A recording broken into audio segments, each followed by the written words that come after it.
বিল্লাহি মিনাশ শাইতানির রাজিম বিসমিল্লাহির রহমানির রহিম। আমি Shahid Mohammad Nazmul Hossain Mamun, income tax lawyer. এখন আমরা যে বিষয়টা নিয়ে আলোচনা করব সেটা হচ্ছে ধারা হচ্ছে 4, আয়কর কর্তৃপক্ষ।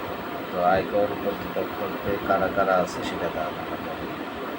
তো আয়কর কর্তৃপক্ষ হচ্ছে যেটা মূল হচ্ছে সেটা হচ্ছে জাতীয় রাজস্ব বোর্ড, তারপরে মুখ্য কর কমিশনার, এরপর হচ্ছে মহাপরিচালক পরিদর্শন, কর কমিশনার আপিল, কর কমিশনার হচ্ছে বৃহৎ করদাতা ইউনিট, কর কমিশনার বৃহৎ করদাতা ইউনিট, মহাপরিচালক প্রশিক্ষণ, মহাপরিচালক হচ্ছে কেন্দ্রীয় গোয়েন্দা সেল, তারপর হচ্ছে কর কমিশনার, এরপরে আছে অতিরিক্ত কর কমিশনার, যিনি অতিরিক্ত কর কমিশনার আপিল বা অতিরিক্ত মহাপরিচালক প্রশিক্ষণ আচ্ছা বা পরিচালক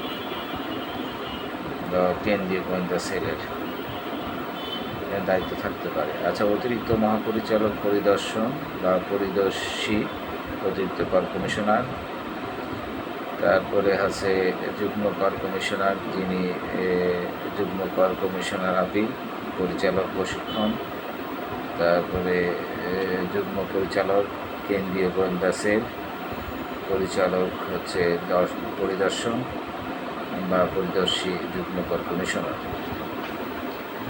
এরপরে আছে উপকর কমিশনার হচ্ছে বা উপপরিচালক কেন্দ্রীয় গোয়েন্দা সেল, তারপরে হচ্ছে কর কমিশনার কর্তৃক তাহার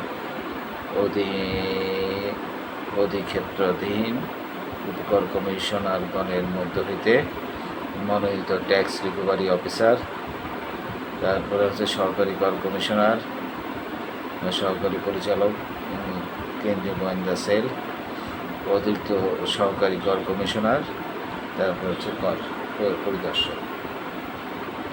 এরা হচ্ছে আয়কর কর্তৃপক্ষ। তারপরে আয়কর কর্তৃপক্ষর যেটা নিয়োগের বিষয় আছে, তো প্রযোজ্য আইন ও বিধান সাপেক্ষে আয়কর কর্তৃপক্ষ নিযুক্ত হইবেন এবং বোর্ড বিধি দ্বারা নির্ধারিত পদ্ধতিতে কোনো ব্যক্তিকে আয়কর কর্তৃপক্ষ হিসাবে নিয়োগ ও পদায়ন করিতে পারিবে। বোর্ড সাংগঠনিক কাঠামো সাপেক্ষে প্রয়োজনীয় সংখ্যক কর্মচারী নিয়োগ করিতে পারিবে।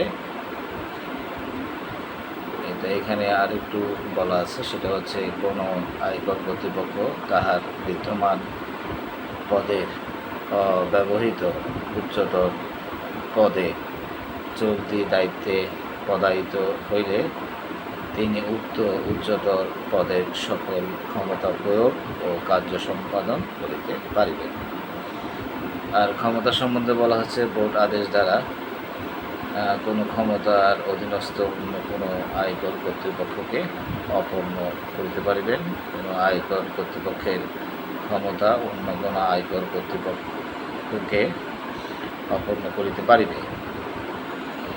কর কমিশনার আদেশ দ্বারা তাহার কোনো ক্ষমতা তাহার অধীনস্থ অন্য কোনো আয়কর কর্তৃপক্ষকে অপন্ন করিতে পারিবে।